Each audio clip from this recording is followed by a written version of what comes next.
እስካሁን ድረስ ሚኒንግለስ የሆኑ ክረምቶችን አሳልፈዋል። አሁን ግን ጊዜን ማጥፋት የለብህም። በዚህ ክረምት ምን ብታደርግ ሞር ፕሮዳክቲቭ እንደምትሆን በዚህ ቪዲዮ እነግርሃለሁ። አመቱን ሙሉ ፕሮዳክቲቭ መሆን ይቻላል። ክረምት ላይ ፎከስ የምታደርግበት በጣም ሰፊ ጊዜ ስላለህ ነው።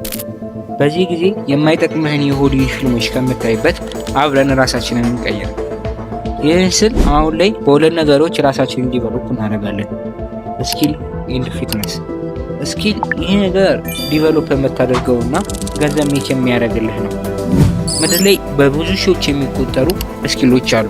ከእነሱ ውስጥ ደግሞ ሁለቱን ከኔ ጋር እንመማራለን፣ ግራፊክስ ዲዛይን እና ቪዲዮ ኤዲቲንግ። ስኪል ማለት ለአንተ ገንዘብ የሚያመጡልህ ስራዎች መስራት ችሎታ ነው። ፊትነስ ይህን ስል ስለ መስል ብቻ አይደለም፣ እኔ ራሴ ላይ ያየሁት ለውጥ ነው። እነዚያ የማይነገሩ ውበቶች ፊት ብቻ አይደለም የሚያደርጉ፣ አንድ ነገር ላይ ኦብሰስድ እንድትሆንና ዲሲፕሊን እንዲኖርህ ያደርገዋል።